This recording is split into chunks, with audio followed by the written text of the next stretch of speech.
Sadistic Penguin Studios presents the At the Show podcast with Tom Yumper Garcia.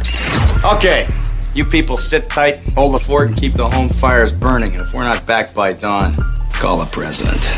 And Tony Tulsa Burt.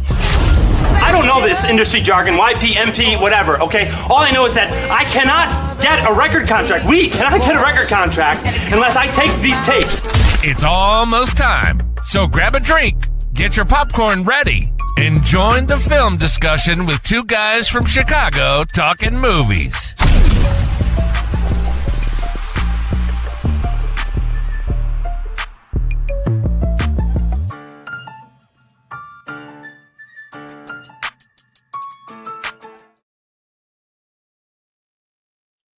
Hello, and welcome into another episode of the At the Show podcast.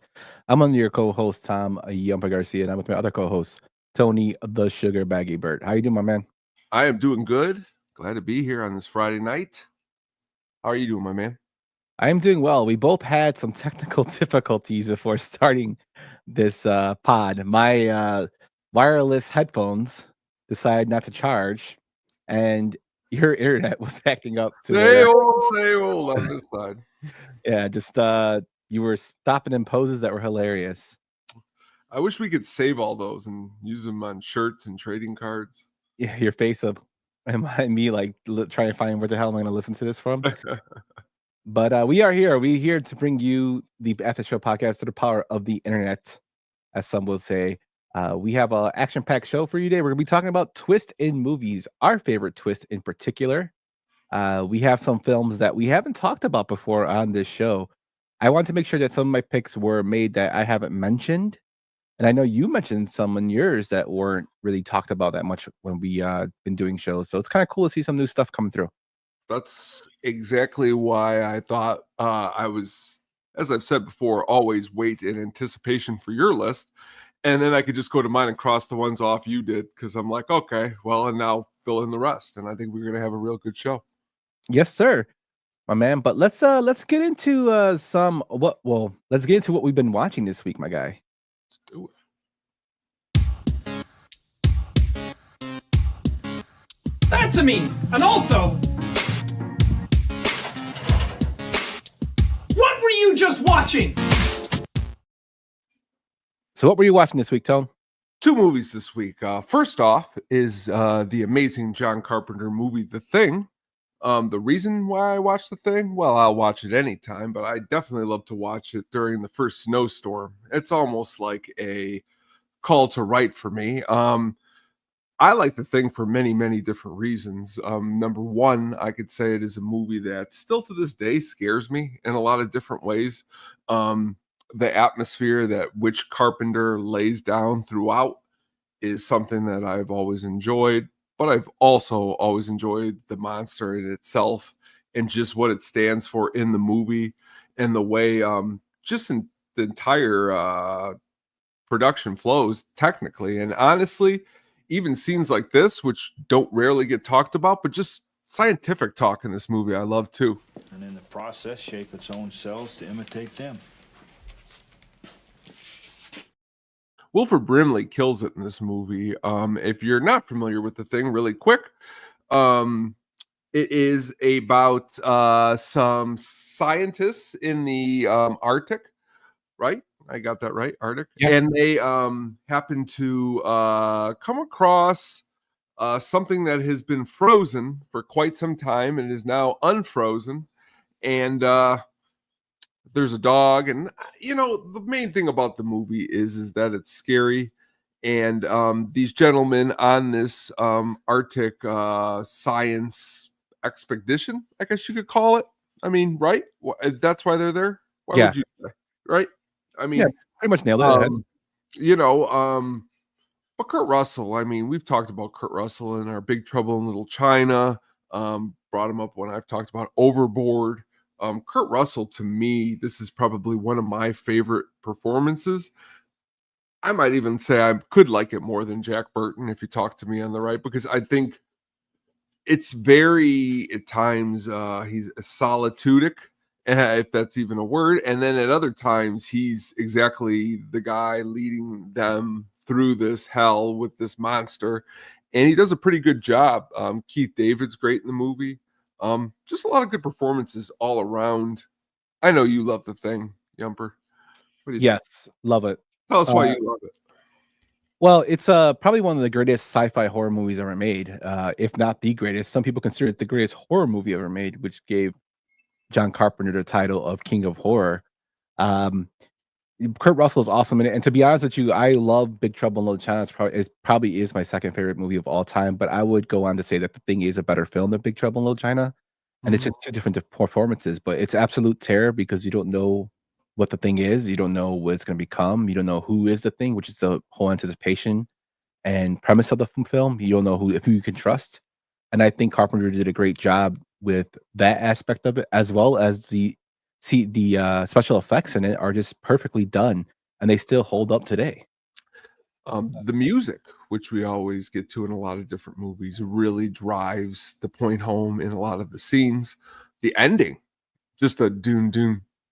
You know, it's like what is lurking is great in the movie. And honestly, I don't have a tattoo, but the tattoo I've always wanted to get was the front cover of the box right there with the guy with the hands and the light coming out of his face. As a kid, as a, really young, seeing something like that, it leaves you thinking. And I think that's the movie too.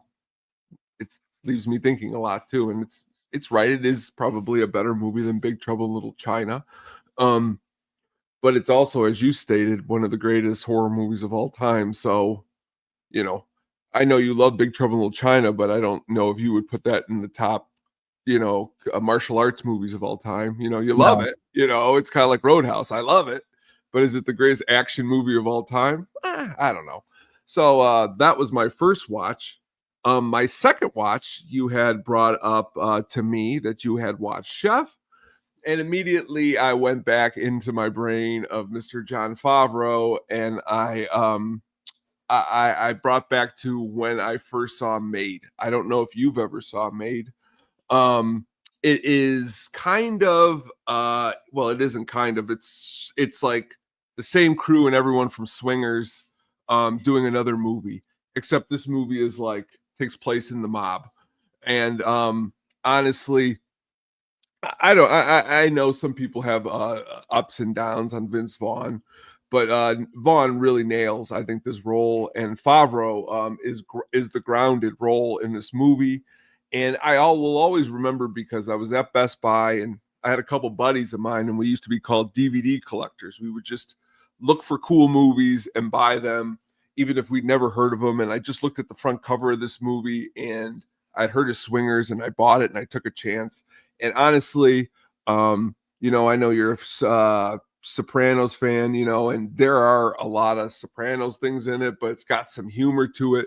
Again, Vince Vaughn does a really good job in this movie. To the station without purchasing a ceramic? No. Well, why don't you bring me an ashtray then? Can I color me that? A ceramic ashtray? Right away.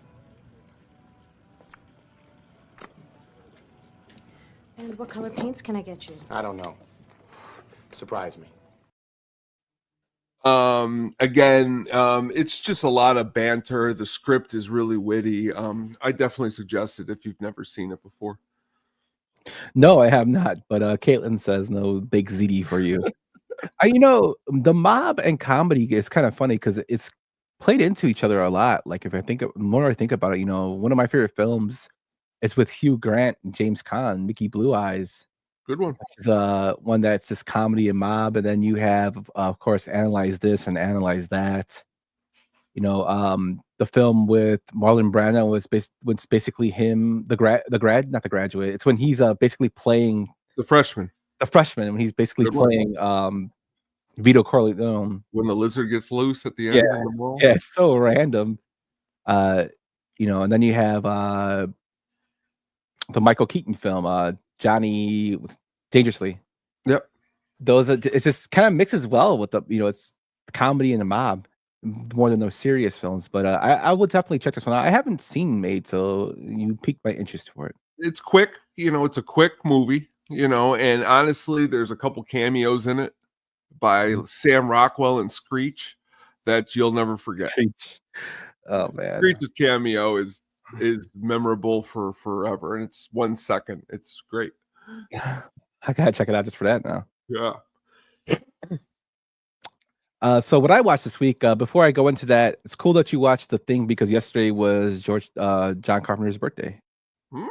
So it's kind of cool little throwback there. But I watched the film Chef. Chef is one of my go-to films whenever I'm working. It's also makes me really, really hungry watching a film. Jon Favreau plays a chef who basically is losing creativity at his restaurant because the owner wants to stick to the hits. He won't let him really expand. The owner's played by Dustin Hoffman in such a small role, but it's kind of cool that he's in it. And he, long story short, goes on the road making cubanos, sandwiches with his son and John Leguizamo, his sous chef, and they go from basically Texas all the way back up to where they're at. I believe they're in Cali, and he basically becomes successful again. But it's a cool little road story of him bonding with his son. And it's got great music in it. But I did find it rather humorous. Like I texted you that Jon Favreau's two love interests in the film are Scarlett Johansson and Sofia Vergara, which are hilarious because Jon Favreau's a chunky guy. But even in the film, he makes fun of himself as he goes and sees his former father-in-law, and the father-in-law tells him he was getting fat. But just a great film. The food is excellent. He took a lot of training from the chef that was a consultant on the movie, and that chef made sure that Jon Favreau followed every technique that a real chef would use. And if you ever watch the Chef Show, which is on Netflix, that chef's actually in there with him, showing him how to cook and whatnot. And Favreau is actually really, really good, and he still calls him chef. Like I love how he refers to him as chef as respect. It's just an awesome film. You've seen this one, right, Tom? Yes, I have. For a while, it was on my list of those movies that you're trying to get to, but you never do. I don't know why. Maybe it was because I was like, I'm not in the mood to watch a guy making food on a food truck. That's what my ignorance said in my head. But after watching it, it was like a year or two ago. I mean, the movie is, as you just stated, it's got heart. And I love movies with heart, and that's what makes me kick myself is that you wait so long to see something like this good. And I've always been a Jon Favreau fan. So to be fair, just the banter with him and Vaughn and the breakup, and Favreau's barely in, the breakup, but like anything Favreau touches, you could put me in line. And this was he does a great job in this one. Did it get Academy Award nominations? I feel like maybe here or Golden Globe. No, nothing. Because it should have, because it has that kind of feel, especially some of these other movies that get nominated. It would have been done better than some of the movies that do get nominated. That's what I just said. Like it's a shame when a movie like Chef, where the actors act their tails off, it doesn't get that recognition. But what is awesome is shows like us. We try to bring it to the forefront, let people see this movie because it's really good. Yeah, just a classic film. Ray Choi is the chef that trained Jon Favreau. He's known for bringing Korean and Mexican food together. He's one of the big pioneers of the food trucks in Cali. They trained Jon Favreau for everything. He made him basically go through like a chef school before he even did the film. But it's great technique. The food looks awesome.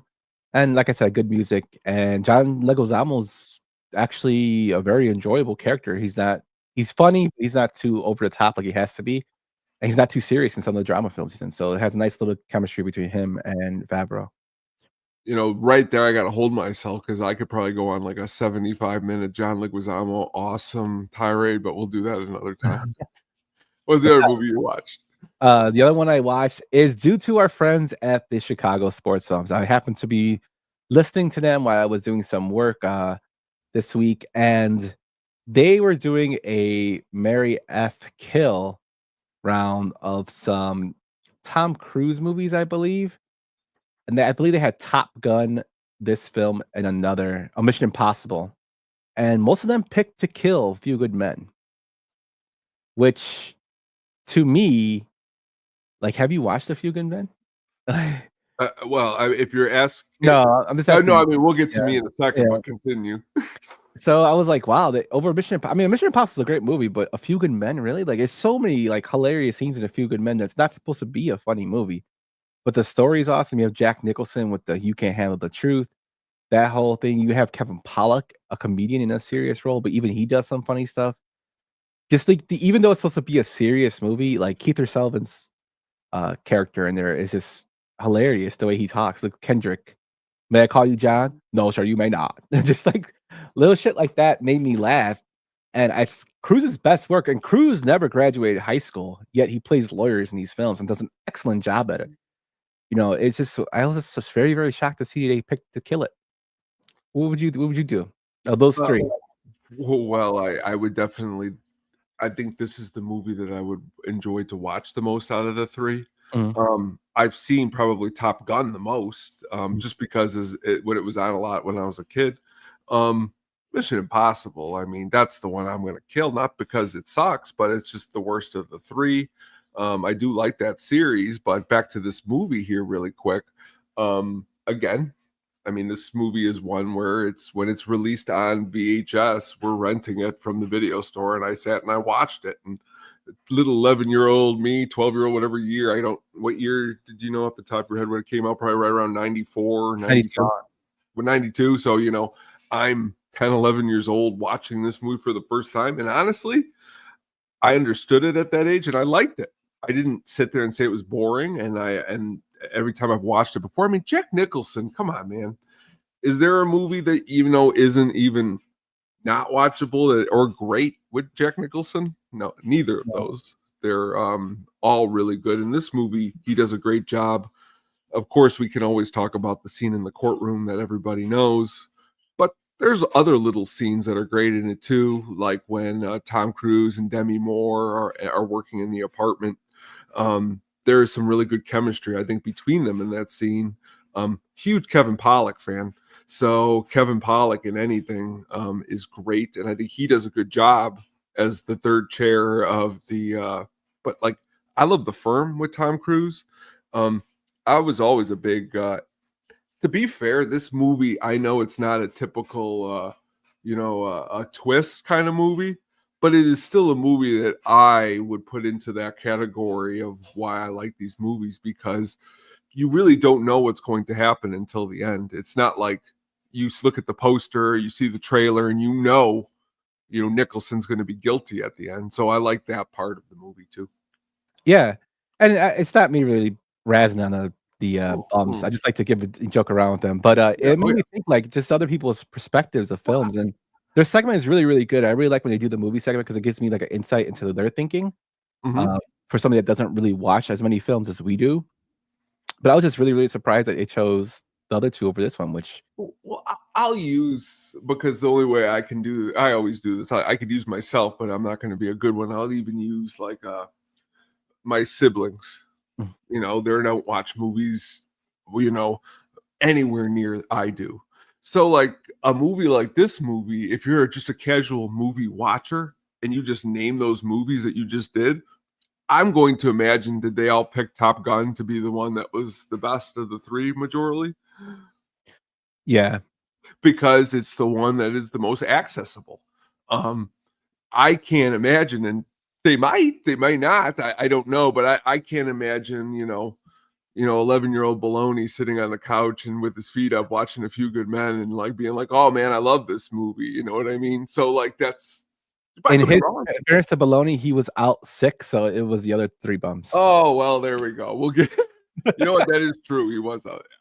But my point being is that I could have said Johnny, I could have said any of those guys, but that's a casual film watcher, like my siblings and even my wife. If she didn't know me, she would say, what is A Few Good Men? You know what I mean? Like, do you think your wife, if she didn't know you, would have seen A Few Good Men? I don't know. That's the question. You know what I mean? They're not looking out for some movies like some of us, and some of these movies are just so great and classic. So, your wife's in the comments saying, "Hey, now." Oh, I didn't even know. Look at that! Wow, I'm in trouble. You're in trouble. But I just love the conversation. That's why I like to have film discussions with people Yeah, I know. Maybe we can do like a segment on that, which is be great. I know we have rocks for the movies that she hasn't watched, but she legitimately has never watched them. But just like stuff like maybe a popular opinion. It's a segment we can bring up and have our friends come on. Um, Cool. Unpopular opinion, that is. But that's what we watched this week. Let us know what you watched over at the Show podcast on Twitter, X, or whatever it's called, and let us know in the YouTube comments what you watched. Or you can tweet us at Lil Yumper or at the Hookup on Music or at the Sugar Baggy. To give us I was more worried that I froze again than that my wife heard what I said. I want to be honest with you. That's when you said that. I'm like, I froze again. And I'm like, oh no, it was just Katie saying something. Wow. Wow. Oh man, Kay's gonna have a talking with you, but You sure will. yeah, let us know what you watched. That was some good films we picked this week. But before we get into our main event, Tone, we just dropped a first episode of the Mini Show this week.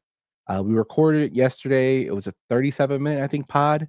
We dropped it both to YouTube and to our Audible accounts. So I mean, wherever you get our podcast at, Spotify, Apple Music, wherever we get that stuff, it's dropped. It's there.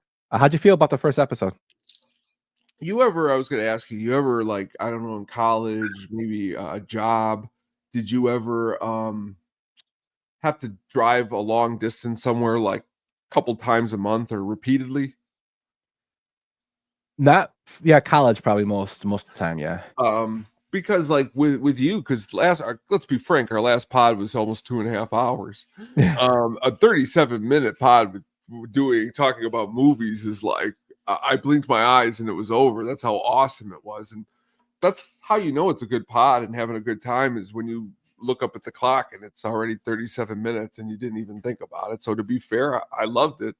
And, not to say, I'm not even going to say the thing I sent you, that ridiculous story that broke, but I just love talking about anything with movies. So when you brought this to the table, definitely,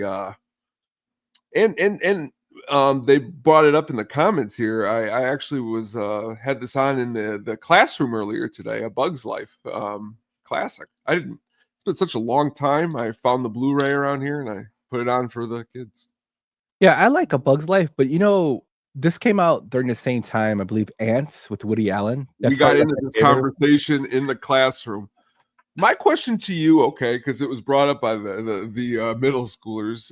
They said the graphics weren't as much there on Ants as it was A Bug's Life. But because they said they kind of look scary, the ant's face, if you take a look at them. And I pulled them up. That being said, Ants is a great movie. Bug's Life, of course, is like more Beatles, and Ants is like the Rolling Stones, is kind of like how I feel. Like Ants is like pretty cool. But Caitlin says I'm all over the board of Bug's Life yesterday and an Infinity War today.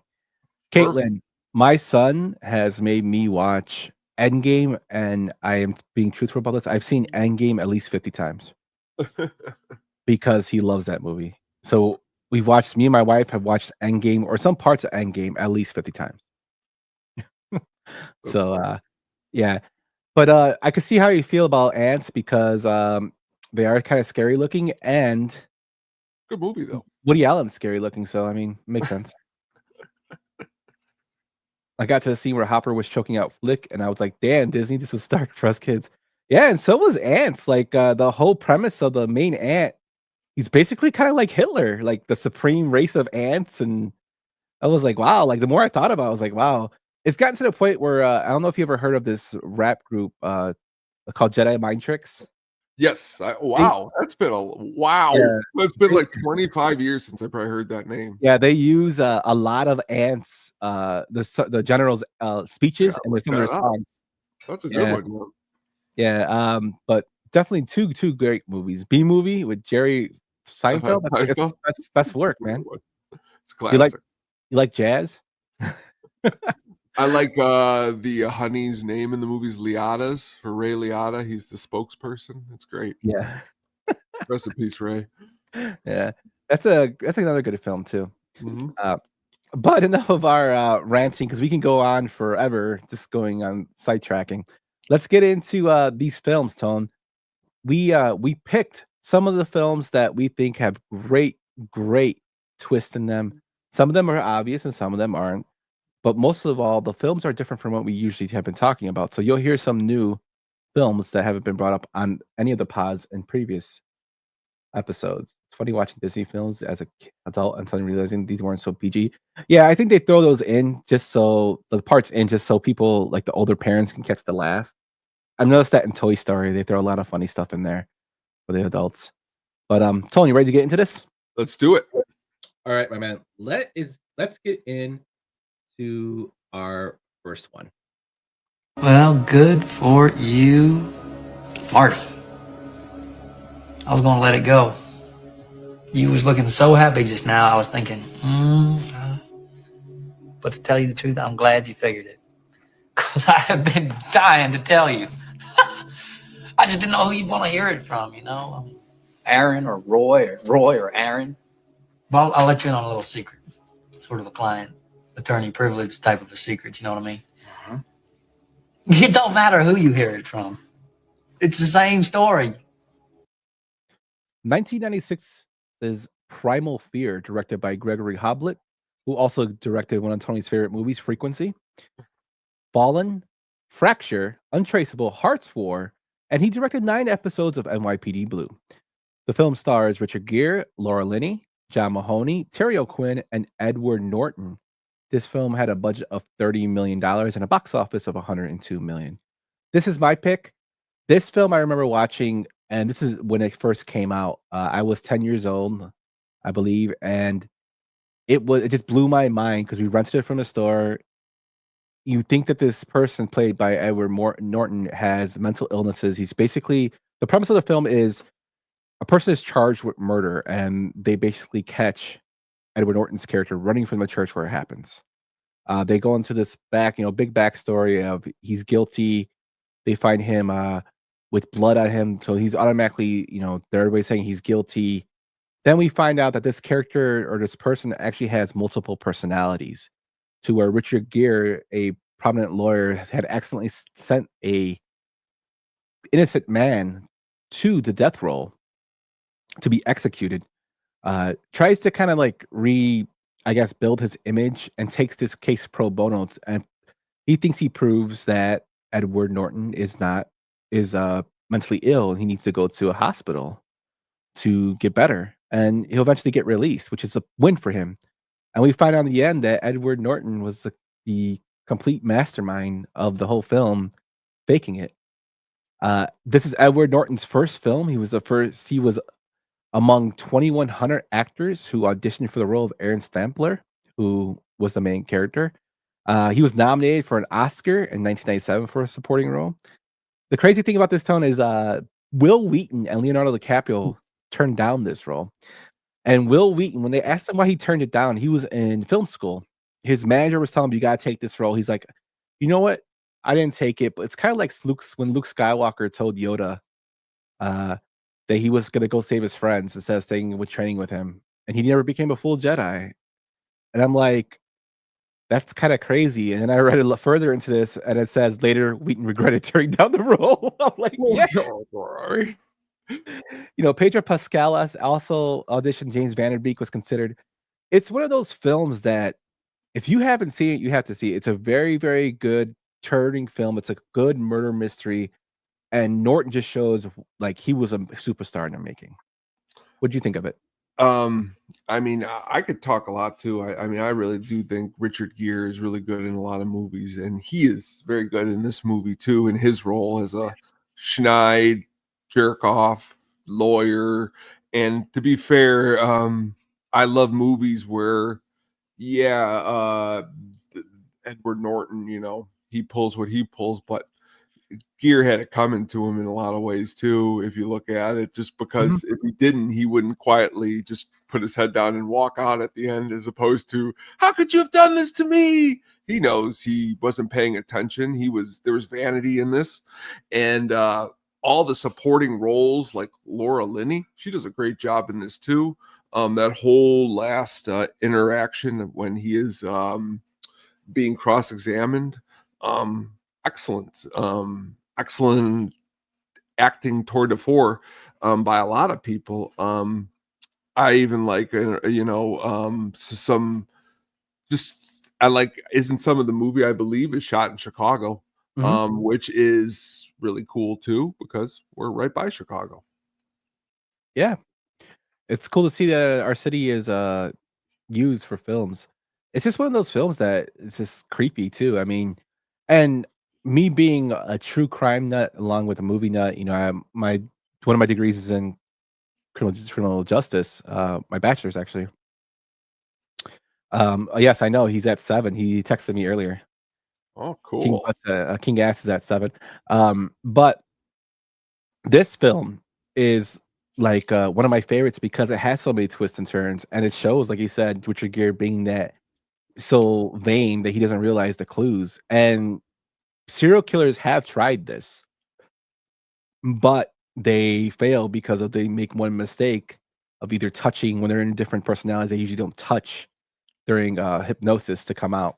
But Edward Norton did a great job of playing multiple personalities. It was just crazy, and it's something that's so rare that people have, even though people think they don't.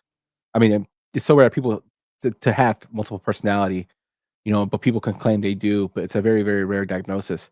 But for him to play it excellently, it's just crazy. Like it just shows his, range as an actor.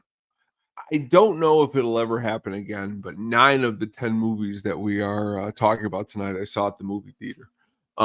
This movie I saw at the movie theater with my mom, and I'll never forget her reaction was blown away. The way it happens at the end, the whole because he's going to walk away. I mean, you're just thinking this could have just been another old movie court case, lame, I mean, it's like Usual Suspects. That turn of that last card is what makes the whole rest of the deck go, whoa, okay. And that's what this movie is. Yeah, and he plays it so well. Like even when he's walking back, because the whole premise is Aaron, who's supposed to be the good, and Roy is the bad personality. Roy apparently attacked Laura Linney's character. He choked her, and when he's leaving at the end, Richard Gere tells him, I'm leaving. You're gonna go to the hospital, and they're really happy. And then he's like, "Oh, in his stutter, he tells him, tell, Laura Linney's character, I'm sorry for choking her. I didn't want to hurt her." And Richard Gere just shakes his head and leaves. And he realizes, like, Aaron was always saying that he blacked out. He couldn't remember what Roy did.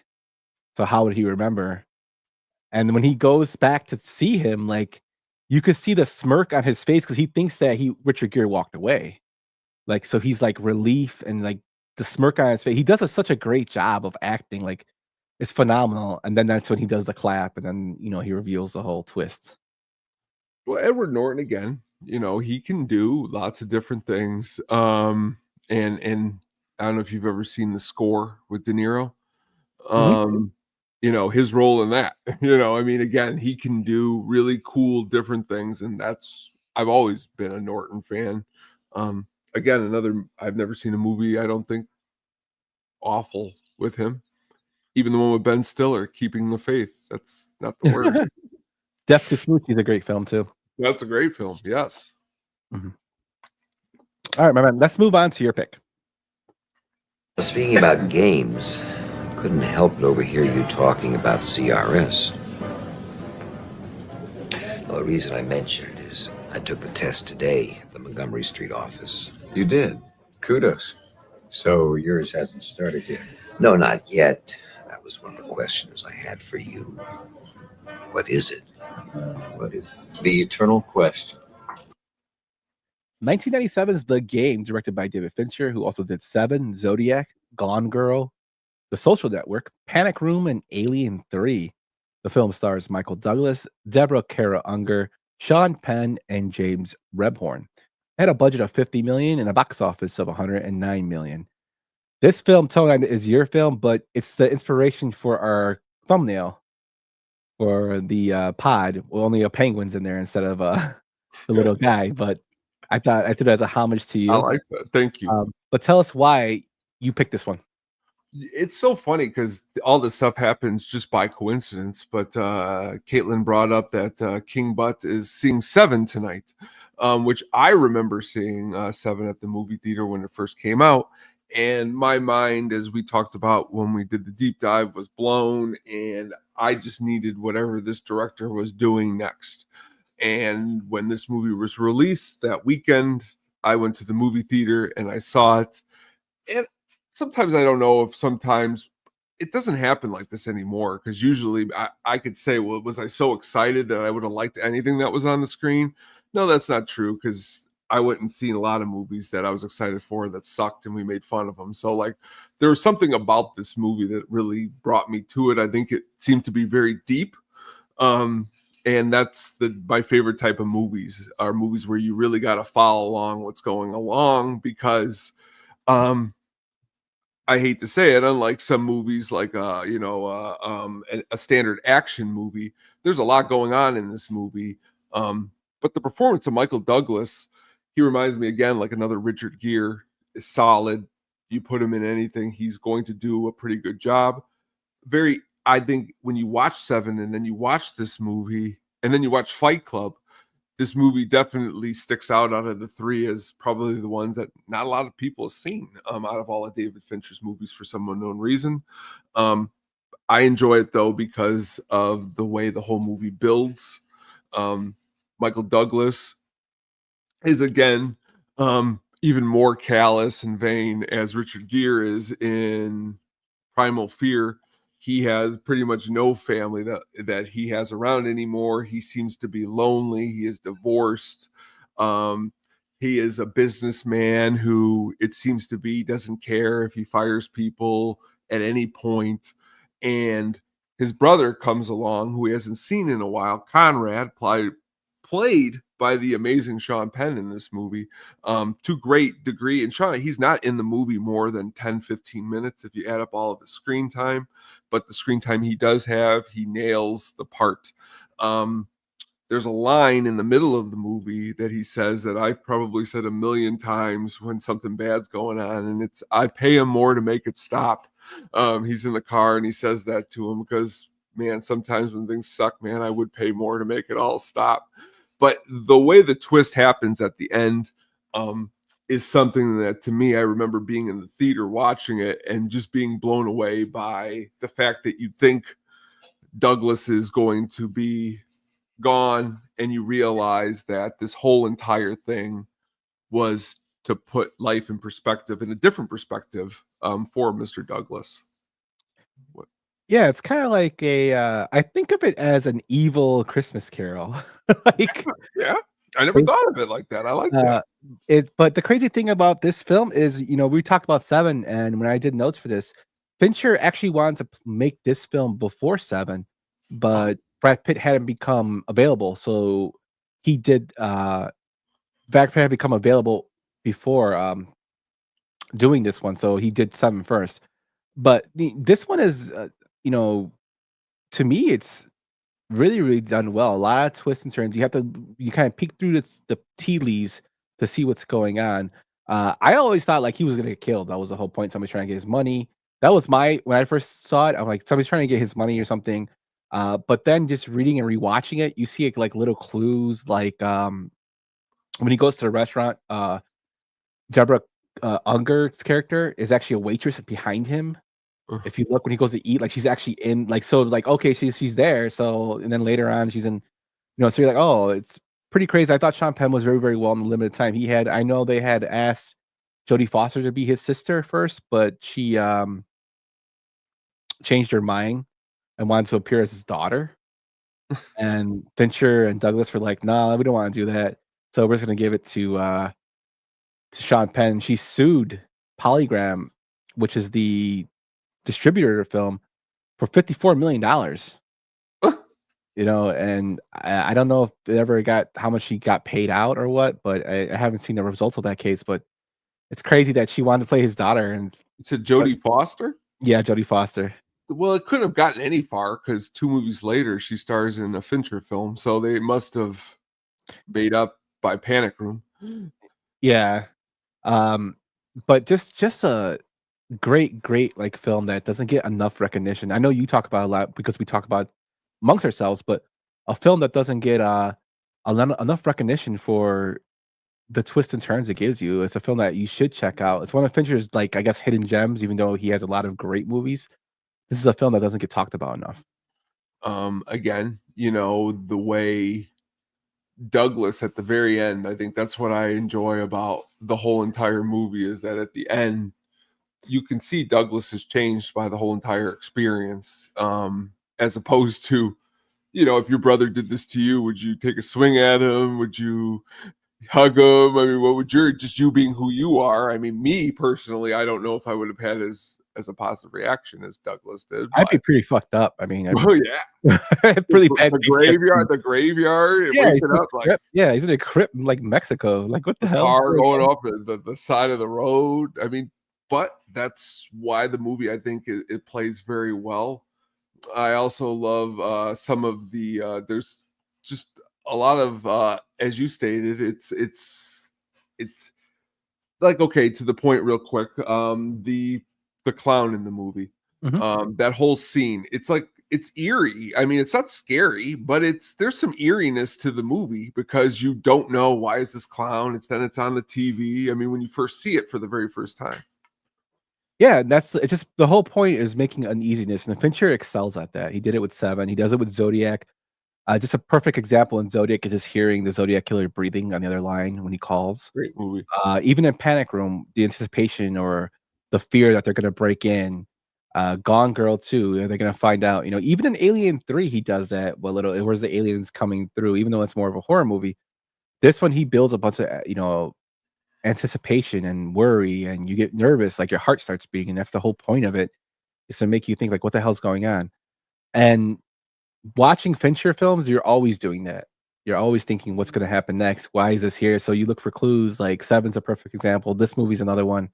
The clown thing definitely was freaky when I first saw it. But like I said, I think the crypt part would have been more terrifying to me. Oh, because yeah. you're in the crypt. And then the fact when he's in the car and it's like going in the water, and I'm like, what the fuck? But they went overboard for this whole life lesson for him. But it's just crazy.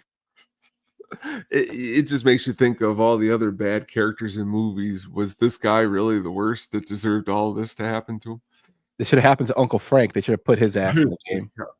He would have changed around for sure. But good pick, man. Really, really good pick. When I saw that one, I'm like, oh man, I remember that. You talked about it so much. And I'm like, yeah, you would pick that. It has a great little twist at the end. Very good. All right, let's get into our next one, man.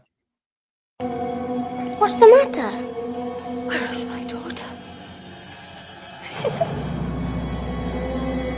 What have you done with my daughter? Are you mad? I am your daughter. 2001's The Others, directed by Alejandro Amenbar, who also did Thesis, Open Your Eyes, The Sea Inside, Agora, Vale, Regression, and While at War. The film stars Nicole Kidman, Christopher Eccleston, Fiona Flanagan, Alakina Mann, James Bentley, and Eric Skies. It had a budget of $17 million and a box office of $210 million. Now, for all you horror fans, if you have not seen this film, I highly, highly encourage you to do so. I did this for 31 Days of Horror. I don't know if I did this year or last year. I did those videos just come kind of like a blur to me sometimes. I think I did it last year. But this film really, really piqued my interest in terms of the twist in horror films. It's not like the Sixth Sense, which kind of has the same kind of twist. It's done differently to the point where you're like, holy shit, that explains why this is happening. You think that they're being haunted, but they're actually the ones that are haunting the people, which is crazy. So it gives you like a slow burn.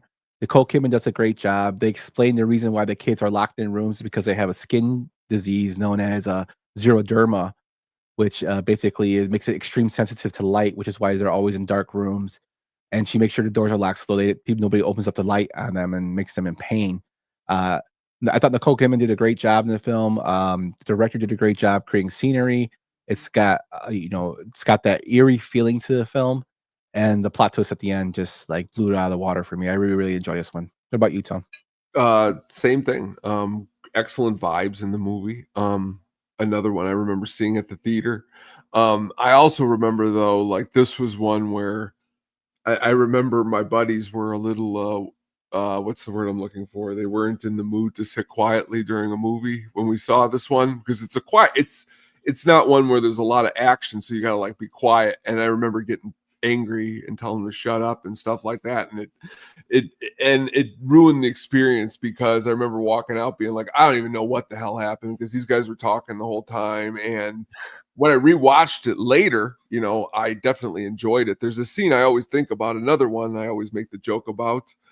Christopher Eccleston is sitting at the edge of the bed and he just looks totally gone or whatever. And she's like trying to talk to him. And I tell Katie all the time, that's how I feel after work sometimes. Like she's trying to talk to me and I'm just so gone. But the performances, the clip you played at the beginning, I can't help but think of Scary Movie 3. Yes. Move that, and it's Michael Jackson. But great movie, as you stated, a good ghost story. I like the way they flipped it, as you stated. I like the idea that here you think, as the viewer going in, they're not the ghosts, but they actually are. Yeah, and we talk about how actors get really, really into the roles, and Nicole Kidman is a really, really good actor. She, has been nominated for awards. She won, I believe, she's won an Oscar.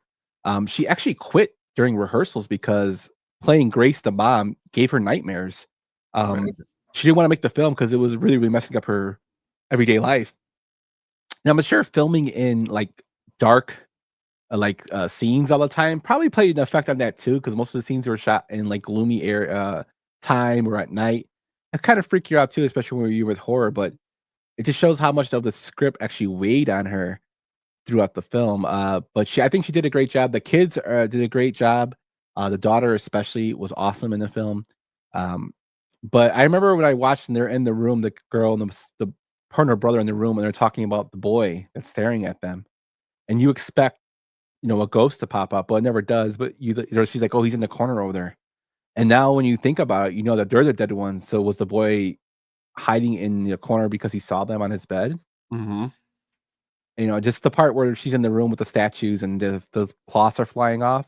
It's because he's doing it to get them the hell out of it. Get them out of the room with them. It's really, really well done. If you like horror and you like slow burns, this one's actually a really, really good one to watch. Excellent pick. Thank you, my friend. But let's go into your next one, my guy. Are you watching closely? Look closer. Never show anyone. They'll beg you and they'll flatter you for the secret, but as soon as you give it up, you'll be nothing to them. You understand? Nothing. The secret impresses no one. The trick you use it for is everything. The Prestige, released in 2006, directed by Christopher Nolan, who also did Oppenheimer, Tenet, Dunkirk, Interstellar, Dark Knight Rises, The Dark Knight, Batman Begins, and Memento. The film stars Christopher Bale, Hugh Jackman, Scarlett Johansson, Michael Caine, Piper Perabo, and Rebecca Hall. It had a budget of $40 million and a box office of $109 million. And yes, David Bowie is in the film as Nicholas Tesla. Tone, I saw this film and I love this film. Tell me about it, man. Tell everybody about it. Well, first, as CD has mentioned, David Bowie is amazing in it. I had, when you sent me your list, a student was rambling about Tesla for some unknown reason to me, and David Bowie, okay, The Prestige. I remember seeing this one a couple times in the theater when it came out because I liked it that much. I watched it a lot in the last 5, 6, 7 years, but it's a great movie. I was going to go with Memento, but I decided to go with The Prestige instead because I like Christian Bale's performance in this movie. I like Hugh Jackman's performance too, but Christian Bale, again, he's a very good actor. And in a movie like this, people talk about all these movies of Christian Bale's. They never really talk about The Prestige as one of his top 3, 4, 5 movies when he nails the role really well. Yeah, he is phenomenal in this film. Uh, it's just the fact that, and he has to play two characters, one silent and one that isn't. Uh, even though when they're the same person, they talk. But the twist of them two being twins at the end, when you find out like how they did the trick, and then when I was doing research for this, that trick was used so much by twins. It's kind of common for it to be used. But like Christian Bale said in the intro to this, of how if you let the secret out, it's not nobody really wants to know anymore. But if you keep that secret and use it in your trick, everybody wants to know how it's done. But and also the plot twist of Hugh Jackman basically killing himself on stage every night.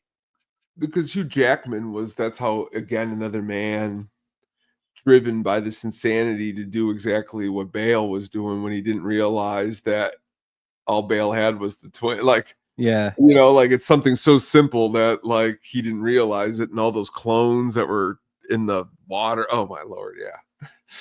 Yeah, and you feel like in the film, you actually feel for Hugh Jackman because Bale fucked up with his wife, killing his wife with the knots, and then you feel for Bale's character because his brother's in the film is falsely accused of murder.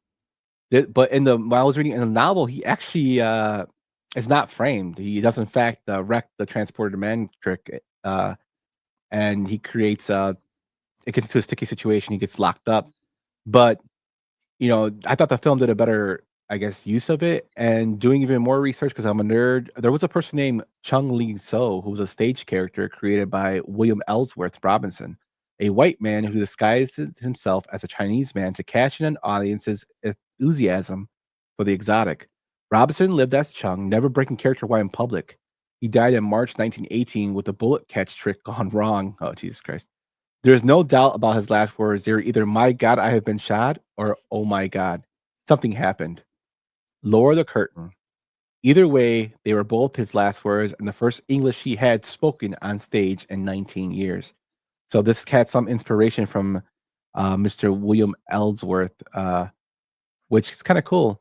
And Sam Mendes wanted to do this movie as a follow up to American Beauty. But another offer came from Newsmarket Films on their behalf, and they wanted Sir Christopher Nolan to do it. And I'm kind of glad they did. Yeah. I mean, I love Sam Mendes, and I don't know, I love Road to Perdition just as much as I love this movie. So I don't know if we wouldn't have got Road to Perdition if he would have did this movie. That being said, it's kind of crazy that Bowie didn't originally want to do the movie. What's his name? Christopher Nolan had to fly out and convince him that the role wasn't cheesily being made because he was doing this machine being made that wasn't. I don't know. Tesla probably never made a transporting machine. It makes me laugh though because like Bowie rejected this role because he thought it was cheesy, but he did Labyrinth.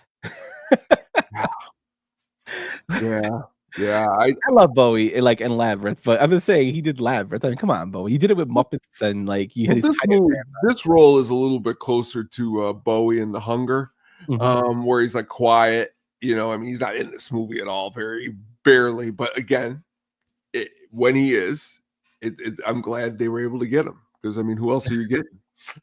Yeah, it was great. When I saw him, I was like, "Holy shit, it's Baby Bowie!" And working on this film to help them with the magician roles was Ricky Jay, who is a very, very famous. He was a very, very famous magician. You probably seen him do his card tricks in New York.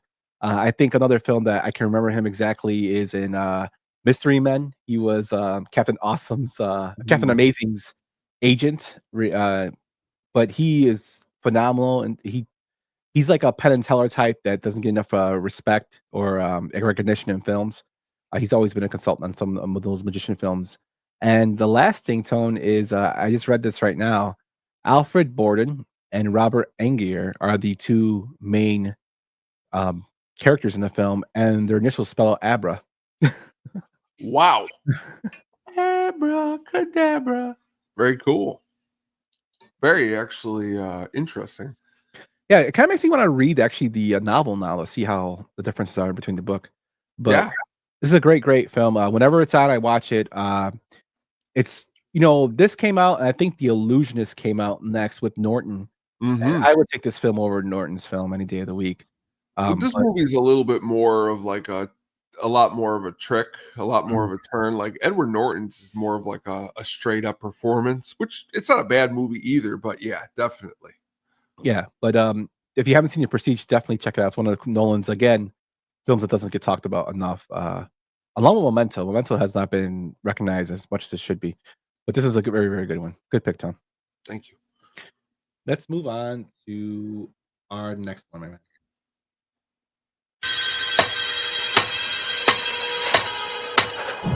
No, please don't. No. Please. What is it, Malcolm?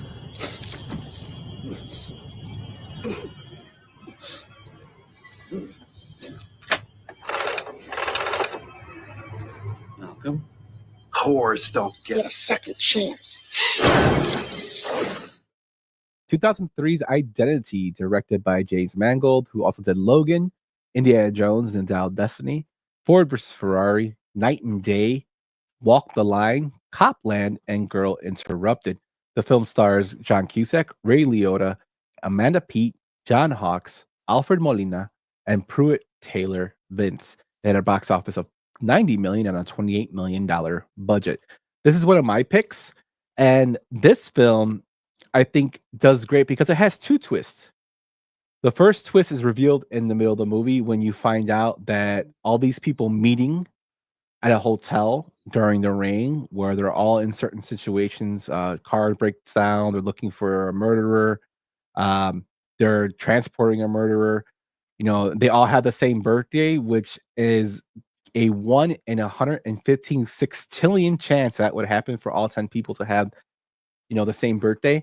But as they die, there's numbers going down. You know, they get room keys that are basically with each body. It has a gnarly death scene with Jake Busey with the bat down his throat. That you don't see, like, just see him dead, but you don't see the actual actions of it. But the thing that's crazy about this tone is, I watched the film, I thought it was awesome. The twist was, but then I watched the trailer again, and the trailer gives away the ending. Really? Yeah, because there's a shot where the kid's walking away from the blowing up car. Oh. And I'm like, really? But the whole premise is a person who is a serial killer, has killed many people, is taken to a emergency meeting with a judge and governor, where he is presented by his lawyer as well as a psychiatrist played by Alfred Molina, who's saying that he is mentally ill and he has all these identities, and each one has their own persona. John Cusack being a good one, as well as Amanda Peet, and basically they're killing each other off at this hotel. The personalities are, and the last one standing is going to be the personality that is good. John Cusack sacrifices himself basically to get this out, this personality of Amanda Peet, who is revealed as a good one, and then we find out that the child is actually the killer the whole time, which is when he ends up killing her. And then when we switch back to reality, Pruitt Taylor Vince just kills Alfred Molina in the truck. They say the coherent line of horrors don't get second chances. It was really, really well done. Pruitt Taylor Vince does a great job of playing creepos. He was in Constantine. He just does a great job. I really, really like this film, Tom. Awesome movie. I mean, a really, really awesome movie. Again, another one. The first time I saw it, was blown away by this one, just by the way he filmed it, the way the script rolls. And again, it's a different type of movie. It's not like a lot of other type of movies that you're going to see, which is, I think, why I like it. Back to Pruitt Taylor Vince. I mean, this guy is in a couple movies that are really, really, really, really actually awesome, and he does a good job. I mean, he's in Natural Born Killers. He's in JFK. He's in Red Heat. He's in K9. He's in what? Rest in peace, David Lynch again. Wild at Heart. But he's in this movie again, just by playing that clip at the beginning. Very, very memorable. Cusack, I think, does a great job. The world doesn't talk about Jake Busey enough. His role in this with Liotta, we just mentioned him a few minutes ago. Great. I think a great movie actually. It's a really, really great, good film. That's underrated again. A film doesn't get talked about enough. Well, James Mangold's a really, really good director. I mean, those other movies that you mentioned, I like to see where a director kind of starts. This is again more towards, where he's starting to get really what he's trying to do in some of his movies. Yeah, and speaking of the life size, the dummy that is the Jake Busey murder scene, it was a dummy that was created, and one of the studio executives asked to keep it as a souvenir and stored it in his office closet. One night, a cleaning woman opened the closet and was frightened to death, almost to death. So the dummy had to be removed. But I mean, who the fuck would want to keep that? Like, it's gnarly looking, like a bat down his throat. It's really cool to see, like the way it looks. But it's just like, who would want to keep that? But people teach their own. That's true. Has a great cast. The chemistry is really, really good. Busey and Liotta do a great job, feeding off each other as well as Cusack and Liotta when they get together. But Pruitt Taylor Vincent, I think he knocks out of the ballpark as a schizophrenic psycho. He does a really good job. If you haven't seen this one, check this one out. This is 22 years old, so I did spoil it, but I mean it's 22 years old, but still watch it just to see it develop. It's a good one. But let's get to your next one, man. We're not productive anymore, at least to make things anymore. It's all automated. What are we for then? We're consumers. Okay, buy a lot of stuff, you're a good citizen. But if you don't buy a lot of stuff, if you don't, what are you then, I ask you? What? 1995's 12 Monkeys, directed by Terry Gilliam, who also did The Man Who Killed Don Quixote, The Zeroth Theorem, The Brothers Grimm, The Fisher King, Brazil, and he did Monty Python and the Quest for the Holy Grail. The movie stars Bruce Willis, Madeline Stowe, Brad Pitt, and John Cena. The movie had a budget of $29 million with a box office of $168 million. Tone, tell me why you picked 12 Monkeys. It's another one. I walk out of the movie theater and I think it's amazing, but it's like, what did I watch? But it was awesome. And all I really wanted to do was start a band with the monkey logos dancing, but I probably would have been sued because I just thought it looked so cool.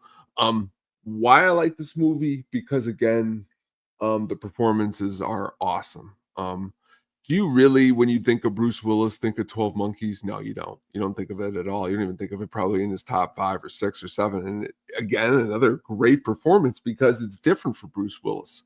The whole entire thing is different. Terry Gilliam has a very, very, very interesting way of filming. What's the word I'm looking for? He's kind of like a David Lynch, even sometimes a little bit more out there. I don't know if you've ever seen Brazil, but if you've never seen Brazil, that movie is awesome. But again, it's out there. But this movie is just Brad Pitt, another guy who at this time period, I don't really know if this is a movie choice that most people would have made, took this role, but he did. Thank you, Sam. I'm glad you're home now. Yeah, Brad Pitt is amazing. To me, to be honest with you, this is Brad Pitt's best role.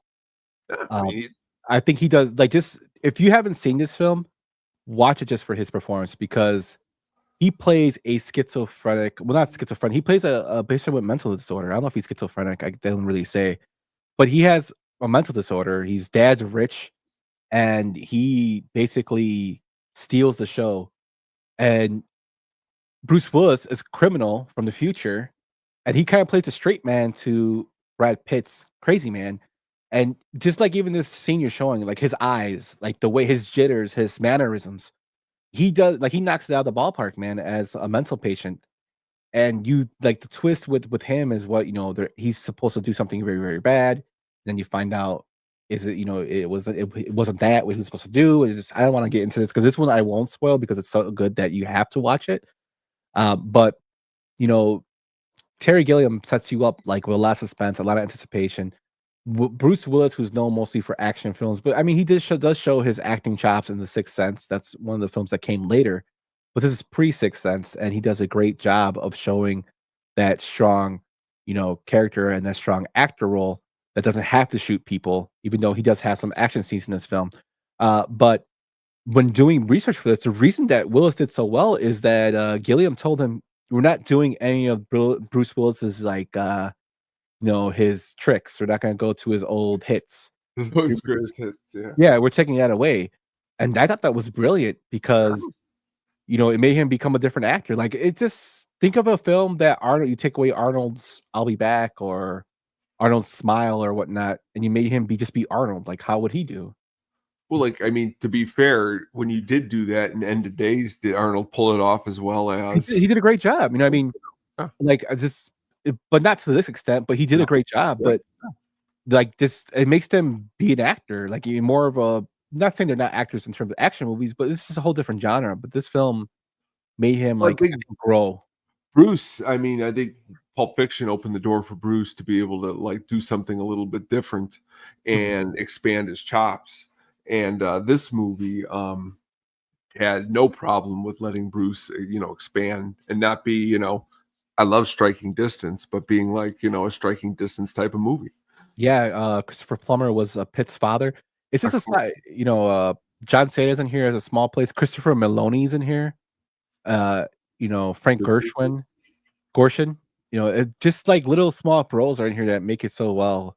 I really, really like this one. It's a really, really good sci-fi film, but it has like a premise to it. And the title always made me laugh, 12 Monkeys, because you're like, what the fuck is 12 Monkeys? But then you find out what it is. And if you watch the film, 12 monkeys do appear. So you can count 12 monkeys in the film. You just have to look for them. But like, Brad Pitt steals the show. This film is just worth watching just for Pitt's performance alone. Do you think, okay, and this is another change of the times, I think. I mean, really today, the way the box office is, this movie isn't getting released at the movie theater. Let's start there. Number two, a movie called 12 Monkeys isn't getting released at the movie theater. And I really don't think if you took even Robert Downey Jr. and Leonardo DiCaprio, I still don't think this movie's getting released at the movie theater. And that just shows you how awesome this movie was for the time, because it's out there. I might push back on a little bit because films like Borderlands get released. Well, I'm meaning Borderlands is only released because it's a video game. Yeah, 12 but Monkeys is an original entity by a director. And give me this then, if you're pushing back. Give me a movie that is this deep and out there and is getting a major, it will be on HBO Max. We'll watch it there and we'll like it. But like a major release and it has the success or a semi-success like this had. Longlegs. Longlegs isn't. I mean, again, this is sci-fi. No. Longlegs. Is No, I'm saying, but I mean, it was a film that was not original, like a horror film that we would think. I'm saying like a sci-fi film. A movie that, sci-fi is dead. I mean, sci-fi is dead at the movie theater. It totally is. I will agree with that because so that's what I mean. It's like I was more saying like Bruce Willis was in this movie. Let's go back here again. You said the budget was okay. 29 mil. It actually did better than I thought it did, because to be fair, again, people don't talk about this. Sam says you're casually forgetting about Geely. Oh yeah, that's Sam's favorite movie. Geely. Pitt did get nominated for an Oscar for this film. He didn't win. His future wife also was nominated for playing a mental health patient in Girl Interrupted in Angelina Jolie, and she won. But yeah, this film is worth it. I can see what you're saying. I mean, sci-fi genre kind of is, dead. I guess I can't remember like the last good sci-fi film I watched that was recent. But like when you really think about it, I mean, I liked Longlegs a lot. I know you did. I mean, Longlegs is like The Hills Have Eyes compared to this as far as deep goes. I mean, this movie is like super smart. I mean, it's going for some pretty big ideas where what was Longlegs going for in the idea department? You know what I mean? Yeah. Just looking at recent released, I guess, The Martian. Yeah, I guess that would be your closest thing that you got. And that is about as paper thin as my bottle of water over here. Ad Astra. I've never seen that one, but It's not bad. But like again, probably. it's an interesting point, and they should release more of them. I wish they would. That's my point. I wish. Yeah, I totally agree. I can see what you're saying. Because it's like Prey, like that the last Predator movie. That movie should have been at the movie theater. That was a good movie, Prey. Yeah, it unfortunately came out during the pandemic. Deep. Yeah, totally crazy. Crazy twist at the end. CMCD. And that's why I like it so much. I like it. It's just a great mix of the two characters. I can ramble about it as for another 20 minutes. But Pitt, like I just love Pitt's acting in it. And I'm not a huge Brad Pitt, like I like Brad Pitt, but I'm not a huge Brad Pitt like lover. Like I for Once Upon a Time in Hollywood, he was okay in it. I thought DiCaprio was very good because he actually played a role that's not DiCaprio-ish, but I think this is his best role. But speaking of DiCaprio, They're experimenting on people here. I don't know, boss. How do you believe a crazy guy? That's the beauty of it, isn't it? Crazy people, they're the perfect subjects. They talk, nobody listens. I stood at Dachau. We saw what human beings are capable of doing to each other, right? For Christ's sakes, we fought a goddamn war to stop them, and now I find out it may be happening here on our soil? No. 2010's Shutter Island, directed by Martin Scorsese, who also did Goodfellas, Killers of a Flower Moon, The Last Temptation of Christ, Casino, The Departed, Gangs of New York, and The Irishman. The film stars Leonardo DiCaprio, Emily Mortimer, Mark Ruffalo, Ben Kingsley, Max von Sydow, John Carroll Lynch, Ted Levine, and Elias Costas. It had a budget of $80 million and a box office of $294 million. I had this talk with a coworker of mine. We talk movies. He's a little older than me. And we were talking about Scorsese and how Scorsese says films aren't cinema and certain films aren't cinema. And we kind of had like just discussion. And the more I think about it, like Scorsese is known for Goodfellas. He's known for Casino. He's known for The Irishman, Gangs. His is mostly crime movies that are very, very good. Very good. I mean, top of the line cinema. But I think Scorsese's best films are when he steps outside the box. Last Temptation of Christ, Killers of a Flower Moon, another great film. It's just long. That was just a longer film. This film is something different. It's a horror film, kind of a horror film noir film. And this one has a twist. And DiCaprio again is not playing. I think Leo gets kind of into that comfortable role where he's kind of playing the same guy. That's just the way I feel about Leo. I think he's a phenomenal actor. I just feel sometimes he plays kind of the same role. On this one, he does not. I think him and Mark Ruffalo's chemistry do a great job of playing off each other. I thought that the way the film is filmed, you think there are mistakes made in the way things are shot, but it's there for a reason. I think Ben Kingsley does a great job as the director of The Hospital. John Carroll Lynch does a great job as well as Elias Costas, and he really doesn't talk. He does a great job as just being that freaky guy that he's searching for. Like this film made me think outside the box. My brother loves this film. He's the one that actually got me to watch it more, and I started watching it more to where I started analyzing it more and appreciating it. Something that doesn't get talked about enough in Scorsese's catalog is this film.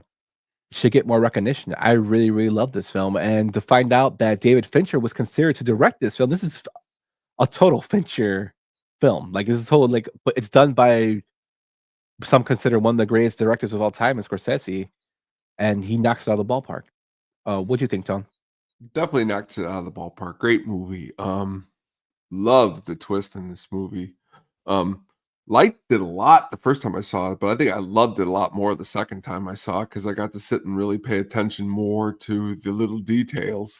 And I usually don't like to do that too much, but for this one, I actually find some of it actually in a very, very way a dark humor that I shouldn't even laugh at times because of the way he's acting, and everyone else is just so like going along. with him, if you watch it from that perspective, it's almost humorous. Like he's, acting so serious, trying to find everyone's just like, all right, man, just play along with him, just keep fucking playing along with him. And I like a movie that is different like that. It reminds me of some Hitchcock in the movie. There's like, as you stated, it's creepy. I agree with what you said about some of Scorsese's work. I think Scorsese's got a lot of different movies. I would say that a lot of people say that those crime movies are his best, when the reality is it's hard to pick a best because he's got so many different pitches that he throws. I love Cape Fear a lot. That's another one that I enjoy a lot that isn't a crime one. But this movie is just great in DiCaprio's performance, Mark Ruffalo's performance. I like just the whole entire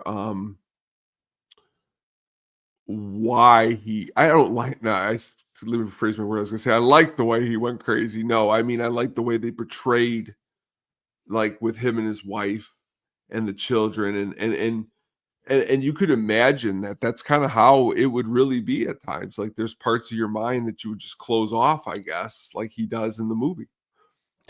Yeah, it's excellently done. The premise is really, really, well thought out. The script is really, really well thought out. Sam says it's just a movie about an island that produces window shutters. It could be. It is. It's got a lot of creepy parts in it. But, I always feel that if a movie makes you want to go back and watch it, not because it was so bad, but because, hey, man, that kind of messed me up. Is there any way that gives me hints to that? It's a good film because you see the ending, you're like, oh, wow, did they ever give a hint? And you think that they're doing mistakes, like for instance, the mistake with the water, with the girl with the water when she drinks the water. Like I'm like, wait, is that like a bad deep cut? Like that's what I thought. Like, and it was like rare, but it would happen so fast. You're like, is that a bad deep cut? And then you find out, no, it wasn't. It was the reason why it happened. It just like stuff like that sticks out to me. And like I said, I thought they hit it out of out of the ballpark with this one.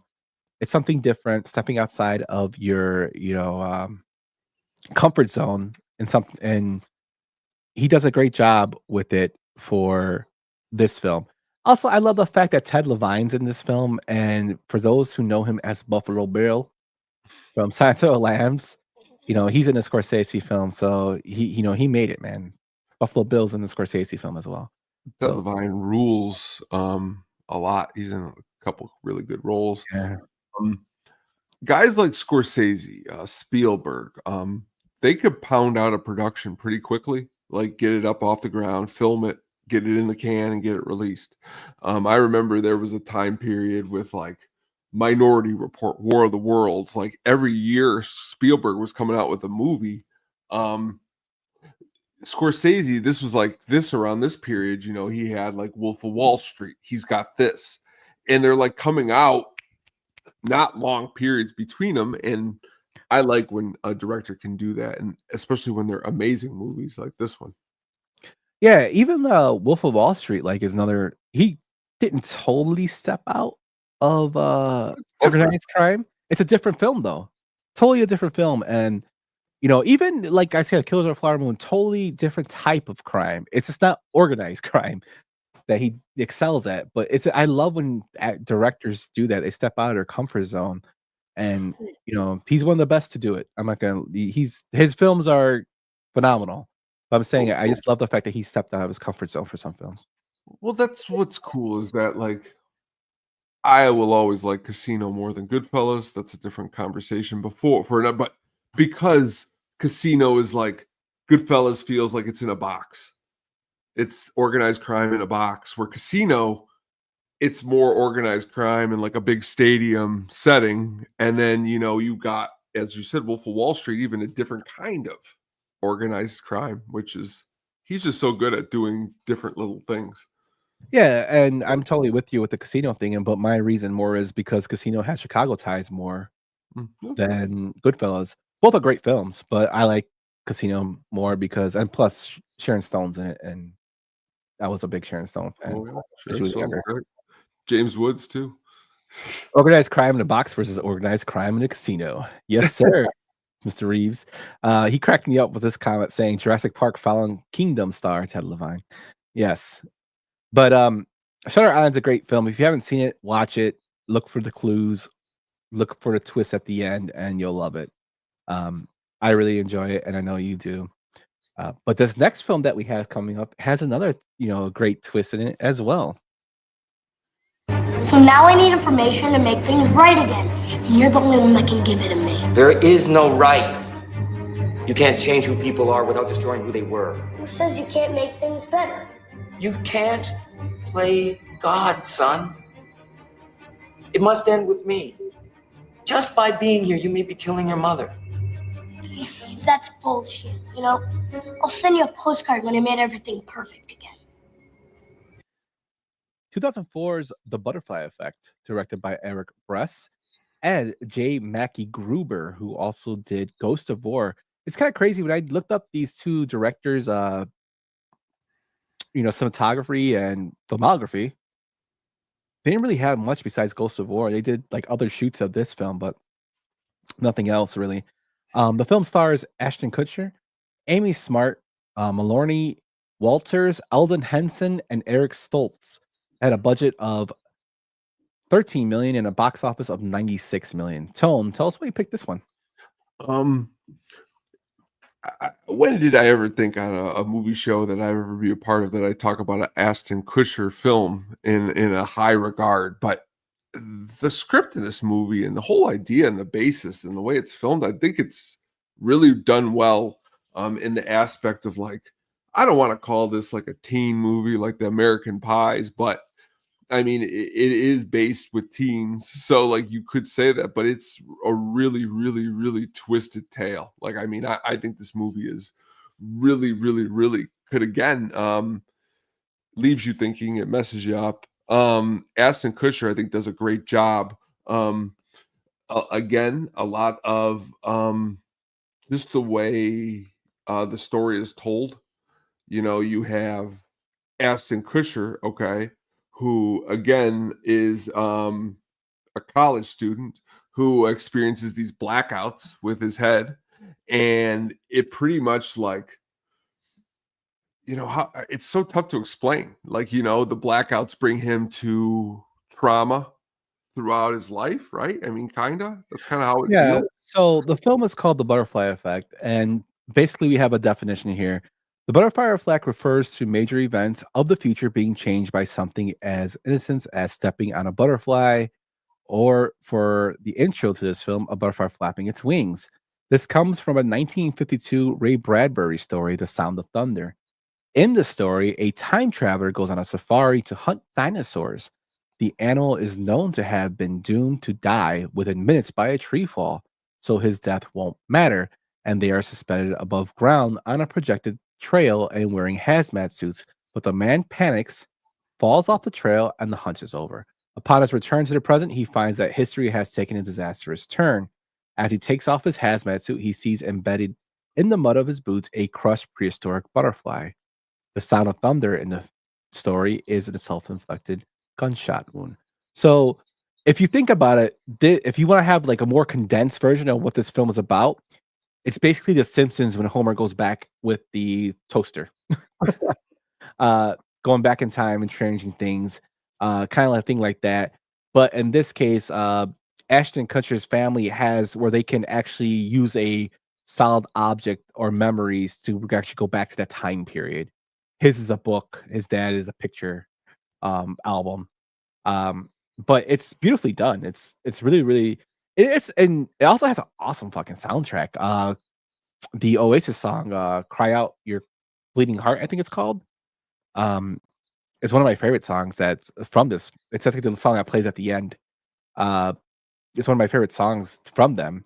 I think it's from Liam Gallagher, so it's not really from Oasis, but I bunched them together. But it's really, really nicely done. The prison scene tone where he's fighting the prisoners, that was actually filmed at Washington State Prison with a bunch of real prisoners. It's a crazy film that has a lot of twists and turns and ups and downs. And Eric Stoltz is a complete asshole in this film. It is Oasis. You're right. You were right. Yeah. Uh, his Eric Stoltz has Thumper. Eric Stoltz is Yeah, he's a complete he's trash in this film. You got Thumper. Ethan Slurpee as Thumper, the big emo guy who's like 300 pounds. Well, he's like 400 pounds in this. And then you have Eldon Henson, who, for those Mighty Duck fans, is Fulton Reed as his best friend, and like stuff with him is really crazy in it. Oh, it's insane. It's really crazy. Yeah, He's like at the crazy hospital. yeah. It's just totally out there. Amy Smart too, when he like goes and sees her and she's all like drugged out or whatever. It's just like there's some really dark stuff in the movie. And to be fair, Ashton Kutcher hangs pretty well throughout the whole movie. It's not like the material is above him. He does a good job, I think. Yeah. Have you seen the alternate ending to this film? Which one? I might have. I've seen with the baby in the womb. No. I don't know if I should spoil this, but please. Okay. So the premise of the film is him going back and changing time and realizing that what he does changes, his future or the present. For one of the alternate endings, he actually goes back in his womb and strangles himself. That's basically he erases himself, but he would never got the final note to tell himself to do so. It's because he couldn't write. He's in the moon. So that's why I didn't use it, but it's an alternate ending. I like the way, like, as you stated at the end, and you could see it on the screen, I like the way it ends. Mhm. Because, there really is no better thing than just to keep walking. Yeah, and there's sequels to this film, and they're horrible. Yeah, I'd never given him a chance. I don't think they have anything with this one, like the story. But this is actually like it should have just been its own installment, kind of like Donnie Darko. It should have been its own installment. That could have been another one on the twist films too, Donnie Darko. That's true. But this one, like, it's like Ashton Kutcher does a very, very good job. Mostly known for comedy. He does a great job in this film, and it's got a lot of twists and turns, and it is kind of teeny bopperish, but it's got a lot of fucked up shit in it, Yeah, sure does. A lot of messed up shit in it, but it's a good one, Tone. I really, really enjoyed this film when I saw it. Again, I said the soundtrack is awesome too. Real good soundtrack. And the person who plays Ashton Kutcher's younger self, Evan, I forget his name. I think it's Logan Lerner. No, Jason Patrick Amadori. He does a great job when he's 13. Does a great job of kind of doing his mannerisms and stuff like that. So well cast, makes you feel uneasy, and that's how some of these films should do. Yeah, I mean the soundtrack's got Jimmy Eat World, Bauhaus. It's got Chemical Brothers, John Spencer Blues Explosion. Great soundtrack. Yeah, great soundtrack. Good pick, Tom. Good one. And let's get into my last pick. Hello. Do you want to play a game? 2004 Saw, directed by James Wan, who did Aquaman, the original, and then the sequel, Aquaman and the Lost Kingdom, Malignant, The Conjuring 1 and 2, Insidious 1 and 2, Dead Silence, another underrated film, and Furious 7. The film stars Casey Ells, Leah Whannell, Danny Glover, Ken Jeong, and Tobin Bell. This film had a box office of $104 million with a budget of $1.2 million.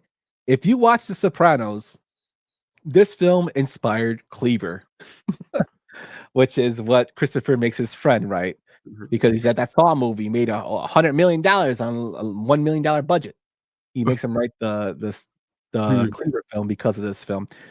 Saw, I remember I did not see Saw in theaters. I actually saw when it was rented. I fell in love with it. It's creepy because you're just basically watching this serial killer take these bad people and make them fight for their lives. So basically it's bad people basically having to do something as kind of penance for their horrible actions they did before in life. And you had this person called Jigsaw. You don't know if he's a good person or a bad person. He's a psychopath for sure. He sets up these elaborate traps. He has this little doll I think it's called Billy the doll, that rides this little bike, and like does like little videos and whatnot to his potential victims, saying, "Do you want to play a game?" And they play a game for their life. Um, I believe the first two Saw movies are great. Everything after that to me is shit. That's just me. But the twist in the end is because that's how about the films. The films after that go into twist. They're all about twist. The original is so great because you have a body in the room with the doctor and the other guy, and basically you find out that the killer was in the room with them the whole time. He basically stands up. And when I did research for this, Tobin Bell actually laid on the floor during all those scenes. It wasn't a dummy. It was actually him. That's crazy. So he had a pretty easy job acting in that part, just laying there and chilling. But you know, it's amazing. I know in the future films they have one of the characters in the room be like a killer or what, I don't know, whatever. But this one I think is the original's the best. I really enjoyed the twists and turns. I love the gadgets. It's just a different type of horror, a different type of like a new version of a slasher, I would say. And Saw kind of fit that appetite for something new. Unfortunately, it was completely drawn out and reuse and reuse and reuse, which Hollywood likes to do when something makes a lot of money. Hence Paranormal Activity. This is like kind of fell into that. But James Wan did a great job with his his direction and his idea for the film. What do you think about it, Tom? Pretty much everything that you said I agree with. I've never seen a lot of the sequels, and I was always curious if it was worth my time. Because, like, to be fair, I'm not going to lie to you. I really do like to watch all the Final Destinations. I don't know. I like to watch them for a cheesy reason, though. These movies seem to be, there isn't that, like Friday the 13th's got like a humor side to it. Like a lot of these movies seem to be on the more serious side, so you don't get a lot of the cheesy humor. I could be wrong about that, but definitely in this original movie, everything that you said, it started something new at the time, which is, again, good for a lot of reasons. But then, as you stated, when you burn it out, like the Paranormal Activities, like these movies, I know they got another new one coming out, I believe, this year. It's just they rebooted it. Just keeps going. Yeah, they rebooted the series. Yeah. Of course, I seesaw moves most, and I seesaw all the time. Sam Reeves, everyone. But yeah, the thing that kills it for here, like Final Destination is cheesy, but at least Final Destination kind of has that ripple effect of why. Like, because I think in the Final Destination films, when the Ali Larter comes back as the character, they explain, "Oh, I was at the French, this French coffee place, and I got distracted by this guy getting hit by a sign." She's like, "Oh, that was Carter." So that original film spawned like a ripple effect of other people not dying. Yeah, it kind of carries on. The reason I think Saw kind of fails is because Tobin Bell is killed like 4 times with cancer. Like in the second film, I'm sorry if I'm spoiling this, he dies with Donnie Wahlberg. He dies like once Donnie Wahlberg runs, he dies, and then find out in the third one he was actually saved, and it makes no sense. Like how bringing him back to bring him how back. did the killer go and get him? You know what I mean? Like, how did the killer go kill Donnie Wahlberg and then go and get Tobin Bell's character when he's surrounded by cops? It made no sense to me. Because police procedure is not to leave a dead body of a serial killer, especially when you've been looking for so long. That's fair. I do like the twist in the second one. It was good, but it's just like they kind of like try to outthink themselves. And when you start doing that, the film quality kind of gets kind of hurt. And don't get me wrong, I'm not a cinema snot. I'm just saying, like, this is just the way I feel with the series. Like, you kind of like, okay, it's good. You don't have to like pound it into our head. This film, just make something new. And unfortunately, when things make money, they kind of do that in Hollywood. There's my end of my rant. I'm sorry.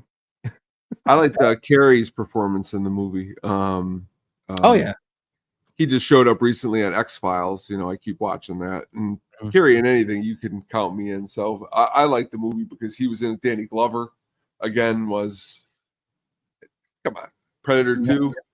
Yeah, I love that movie. Oh yeah, he's also Robin Hood, Men in Tights.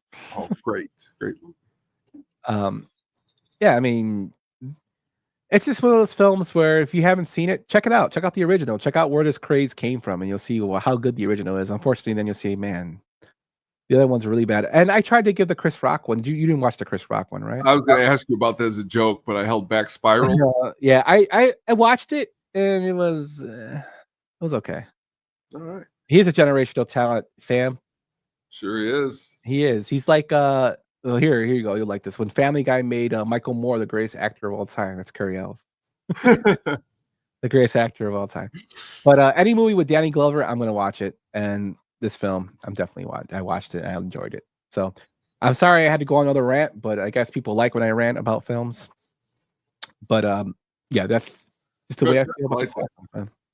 But let me stop rambling here and let's go on to our final film of the night with your pick, my man. The cops are saying he's a cop, so I won't look for the cop. Are you soft, Fitz? When I tell you to dump a body in the marsh, you dump him in the marsh.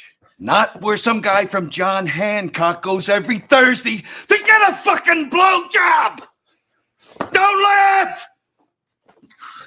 This ain't reality TV! 2006 is The Departed, directed by Martin Scorsese, who also, I'm not going to go through his filmography again, but the film stars Leonardo DiCaprio, Matt Damon, Jack Nicholson, Martin Sheen, Mark Wahlberg, Ray Winstone, Vera Farmiga, Alec Baldwin, and Anthony Anderson. Mr. Anderson. The film had a budget of $90 million and a box office of $291 million. So when you pick this one, Tone, we kind of know one of the twists. Why did you pick this film as like our major twist? For me, it was opening weekend. 3 times opening weekend I saw it, and I'll never forget my cousin. It was Christmas, and I looked at him and I go, I bet you that movie is going to be Best Picture. And he looked at me and he said, what movie? I've never even heard of it. And I go, dude, you don't even like fucking movies. And we got into an argument, and then it won Best Picture. But for me, it's when the elevator opens up and DiCaprio gets it. I mean, come on, man. I have never, at that point, rarely see a movie where here's this guy pretty much carrying the flick. It reminded me of, I mean, of course, this is a very extreme, but like when Samuel L. Jackson gets it in Deep Blue Sea, you know, you're just like, oh, I thought he was going to be in this longer. Not that the movie was wrapping up, but I just didn't think that DiCaprio was going to die right there. And to me, it just really left me shocked, really shocked. Yeah, that part was pretty out there, but you know, even the death of well, that, yeah, and then the final, of course, not Matt Damon's character. Oh, that was a cool though. Like the DiCaprio one was sad. The one at the end made you feel better because fucking Damon got it because he was such a prick. Yeah, and this film is a remake from an Asian film called Internal Affairs. It's the first remake of a foreign film to win an Academy Award for Best Picture. The second one was Coda in 2021.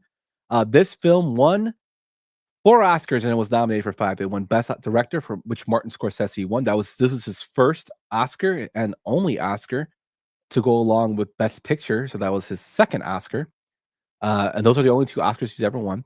The film had a Best Actor and Supporting Role, which Mark Wahlberg, and he lost. And a Best Screenplay win for William Monahan.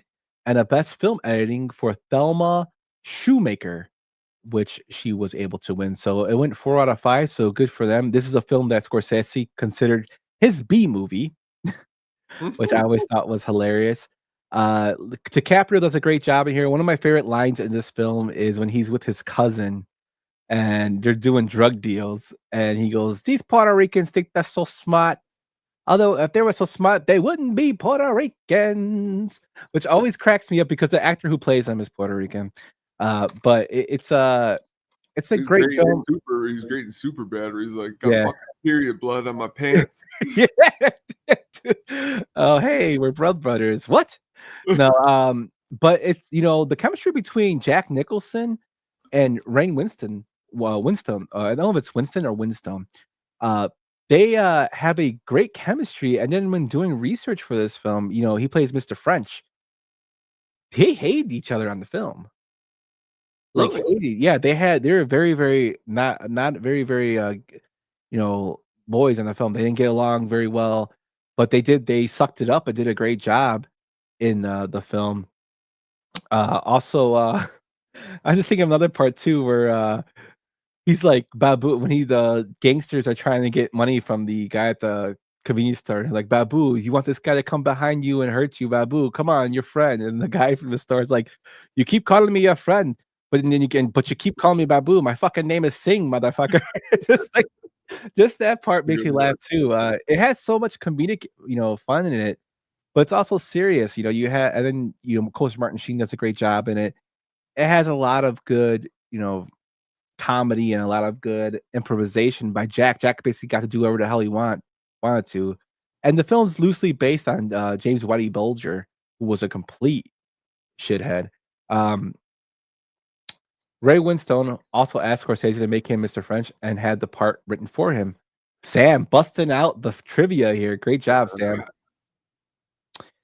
The part where they're in the movie theater and he turns around to show the strap on. That was totally Jack Nicholson's idea. He wanted to do that. The part where he throws the coke at the sex workers, that was another Jack Nicholson. That was probably a night of his in the 70s. Yeah, another one whereas when they're executing people and the girl falls to her side and he goes, "Man, she fell funny." And he goes, "You're a crazy person. You're really ill, Francis." That was another improvised scene by both of them. Jack is just awesome. Sam says, "I'm a major cinephile. That's why I watch Ants so often." Ants is a classic, Sam. Ants is a classic. But yeah, it's just I love this film. Great soundtrack too. I was gonna bring that up. Yeah, "Give Me Shelter." Great opening scene. They do a really good version. It's a live version of "Comfortably Numb" when they are making out, Vera Farmiga and DiCaprio. I really honestly, I don't know why in this movie, but I really like Vera Farmiga a lot. I think she does a good job. I think a lot of even Baldwin does a good job the way he's acting. Oh, he does it. Yeah, his chemistry with Mark Wahlberg, and this is Mark Wahlberg's hands down best serious role, even though he's comedic in it, in his career, in my opinion. But no, I would say better than Boogie Nights. Yeah, he does. I love Boogie Nights, but I think he does a better job in this film than Boogie Nights. And then we could go to the more comedic roles like the Happening. No, you see that new movie he's got coming out? He's bald. Yeah, I'm looking forward to seeing what's up with that. Yeah, if it's good or not. But yeah, also she was in The Judge. Vera. There She did was a great job with Robert Downey Jr. But yeah, in a this band. Do you know she's a singer? Got her own band, like a metal band. Yeah, it's crazy. Crazy stuff, man. Speaking of that, it's totally like just popped in my head. I read the other day that what's her name? Kelly Bundy. What's Kelly Bundy's real name? You're talking about Christina Applegate? Yeah, Christina Applegate started the Pussycat Dolls. Oh, I didn't know that. Yeah, she was in a punk girl band and she started the Pussycat Dolls, and that basically evolved into what it is now. That's pretty cool. Yeah, so just awesome that the actresses are singers and whatnot. I'm a big fan of that. I totally lost train of thought because I just started thinking about music. But yeah, great film tone. Scorsese's big winner. People would consider it maybe his B movie. I don't think so. I love, again, something new. DiCaprio does a great job in it. You also have, Ray Liotta was actually considered for Dingham. He had to turn it down because he had other commitments. So you think he could have done a better job than Mark Wahlberg? Nah, probably not. He's a little not it. It was a good role for Wahlberg because, as you stated, it wasn't even something you would have figured Wahlberg would have done, or they would have picked him to do. I should be more specific. What about Ethan Hawke? Ethan Hawke was considered for that role too. Ethan Hawke would have been cool. I'm a big Ethan Hawke fan. You ever see Before the Devil Knows You're Dead? Yes. With Philip Seymour Hoffman. He was pretty awesome. It can't be his B movie unless Seinfeld played Leo's role. That is true, Sam. That is true. You like jazz? Uh, okay. Now I know what I want to talk about because the B movie thing threw me off. But did you ever see the fan theory about Matt Damon's character in this film? No. So you can look it on YouTube, but if I find it, I'll send it to you. There's actually a really, really good explanation or theory that Matt Damon's character is struggling with being homosexual. Mm. And that's why he is the way he is. And it gives great examples from the problems he has with Vera Farmiga to, when he's like just going on about calling people gay, like the automatic assumptions of him. And when he finds out, like when he's getting the apartment and the guy goes, "Oh, you make this much money and you're by yourself." He goes, "I have a co-signer." Like, he gets really upset. Like, Yeah. stuff like that. His uncomfortableness in the porno place. But then again, I mean, anybody would be, but the person does a great he departed from sexuality. That's a movie. I know, but it does a great job of like explaining like kind of like a backstory of why he is what he is, the way he is. Um, it kind of gives into like why he does what he does. A little more insight into it. I thought it was really, really well done. Check it out. It's like I forget the name of it. It's a YouTube video on The Departed, like fan theory. I'm sure if you search fan theory on The Departed, you can find it. But it's really, really well done, Tom. Very, very, very interesting. I'll have to check that out. Yeah, it's really, really cool. But and then Alec Baldwin actually it's called The Departed Fractured Masculinity is one of them. That goes into a deep, deep dive about it. But it's really, really well done. Awesome. So those are our films with the twists. Sorry if I rambled. I know I rambled on a lot today, Tone. I had some coffee, so I was extra hyped up. But I'm really happy to have done this one. This was a great, great idea from you for our second show of the 5th season. And we're going to keep rocking and rolling, man. Any final thoughts? I love movies with twists. Even in a roundabout way, there was some twists in Long Legs, and that was what I liked about Long Legs. It wasn't like huge twists, but the whole ending, the way it was all at the same house. Like, anytime you can get any little twist, you can sign me up as long as it makes sense in the script. Yeah, just anything like that. I love it. It keeps you on your toes. No, there are twists that are out there that are like, to me in my head, The Village should be a great movie, but it just doesn't work. I don't know why. I think about it in my head. Like, I drive by forest preserves all the time, and I'm like, what happens if there's like a little world in there that nobody knew about? But he didn't pull it off right. And no, I was so pissed about The Village. I saw that in theaters, and me too. But you can't be as pissed as I was when I saw Lady in the Water in the fucking movie theaters. It was even worse. Poor Paul Giamatti. But great picks, though, man. Yeah, we had some really, really good picks. Both of us did. If you guys have any picks that we mentioned here, let us know in the comments. Also, if you want to come on and talk about a kind of in defense of a take you have on a film or anything like that you think is good or bad, let us know and we'll schedule something for you. We're always open for that. Just hit us up in DMs. But Tone, let's go into what is coming soon, my man. We are this week going to be dropping our second mini episode, which we're going to be digging into some more news stories and getting the gist on that before our next show comes next Friday at 8:35. Yes, sir. So we're going to keep rolling with the mini show. I hope you guys liked it. Hearing some good feedback on it.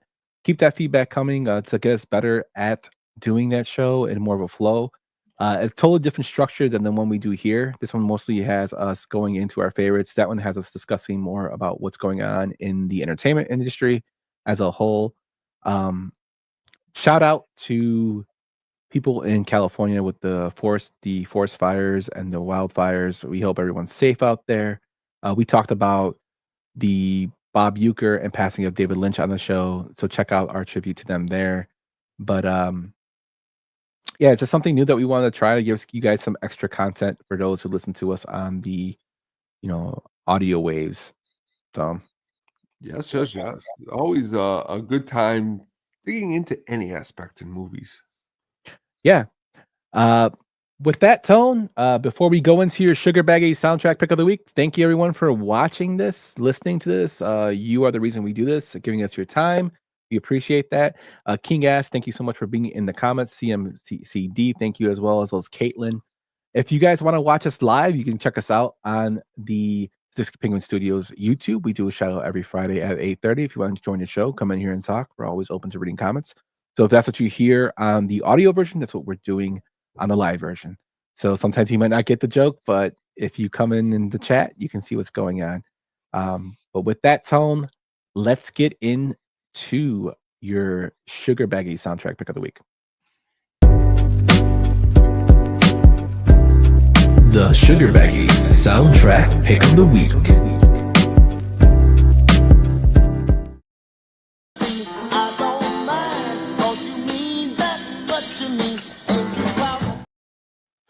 The Big Chill soundtrack. I don't know if you've ever seen The Big Chill, Yumper, but I like The Big Chill a lot because it's a movie about 7 or 8 friends gathering in a place, talking about. It's pretty much reminds me of if all the characters in American Pie met up 30 years later in a serious setting to talk about all the things they did when they were young or something like that. It gives you that nostalgia feeling. But the soundtrack for this movie, it's just classic after classic. I heard it through the grapevine. My Girl, The Tracks of My Tears, Joy to the World, as you just heard there, Ain't Too Proud to Beg, A Wider Shade of Pale. The way it is used in the movie is great.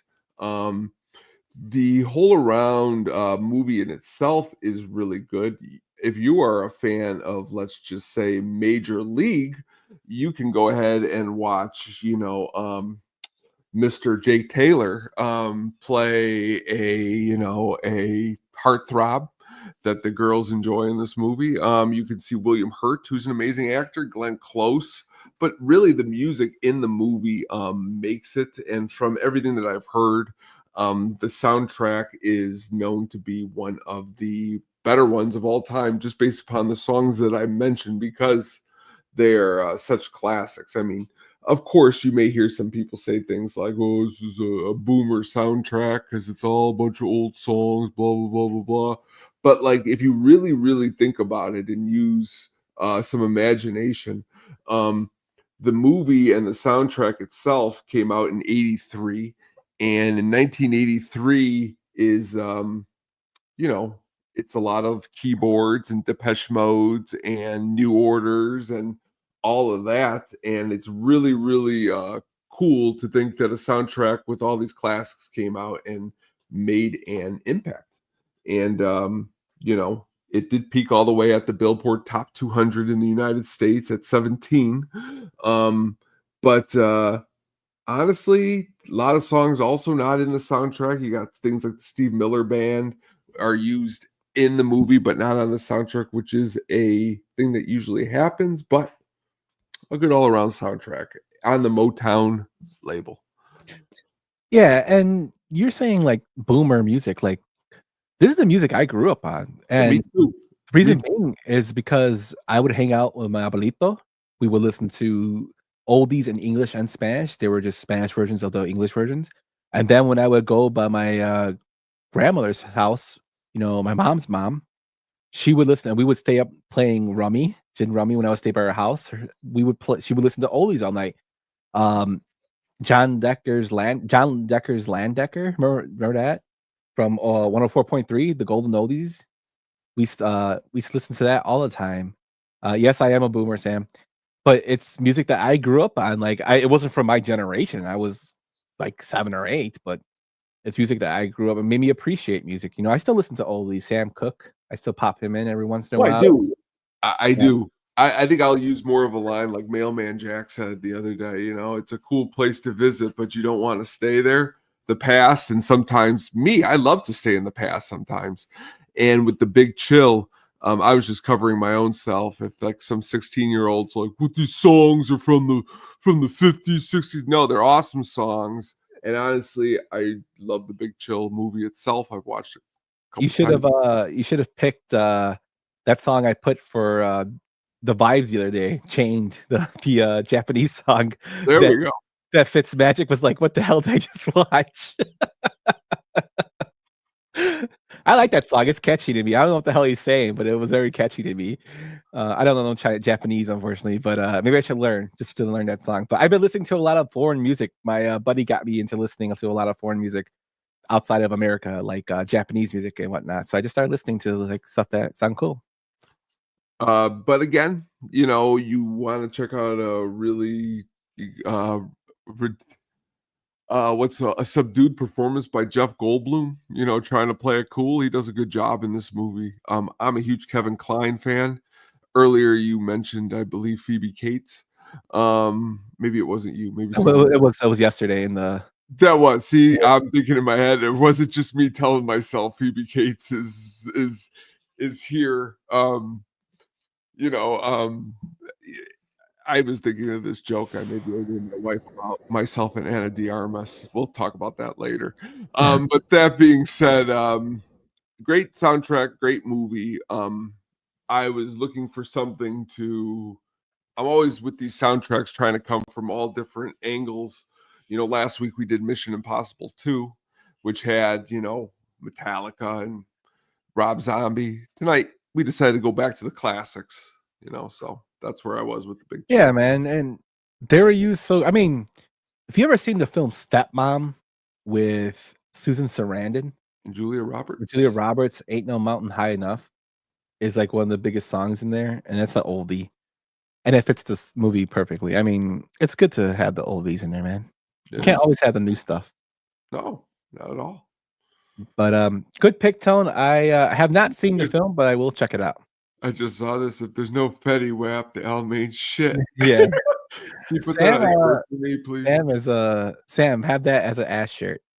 Man, you're really worked up after the 7 movie. It's got them all, That's not a joke. I love Kevin Kline and No Strings Attached. No strings attached. Oh no, that's the NSYNC song. Shit. I thought you were gonna sing "No Sleep in Brooklyn" by the Beastie Boys. No. He's talking about the Ashton Kutcher movie, right?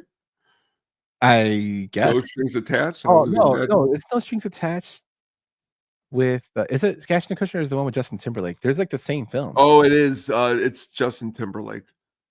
No, it's Ashton Kutcher. It's the one with that because I got the cover in my head and then I just put it in. Timberlake's Friends with Benefits, right? Yes. I got their covers in my head. In the No Strings Attached, he's like taking his pants off, and then I pull it up, and there he is taking his pants off. And that's God. Oh man. But that's our show for tonight, and we appreciate you guys listening. I just want to confirm this. Yep, she was Christina Applegate was one of the founding members of the Pussycat Dolls. I just wanted to make sure that was the correct information I gave out. Yeah, you don't want people to be writing in and screaming at us. You lied to us. We got to move the ball. Be sure to check out Sadistic Penguin Studios. We had the mini show drop. We also had a great show by our guy Magnificent Stan. He did a draft of movies with a certain actor. So he had to pick the best film from that comedian. We also had a great man by the name of King Ass, aka Sam Reeves, on there, who was a part of that show. Also, our buddy Kevin. Shout out to Sean Janikowski, who was sick, who couldn't make it, but we hope he's feeling better. Sickness is going around. Also, Tone, you had the hookup on music, my man. Tell us about what that was about. We are going to be releasing that tomorrow on Saturday, and it's going to be a lot of different stuff. We've got new music by My Morning Jacket we're talking about. We got a new album by Ringo Starr with Billy Strings on that.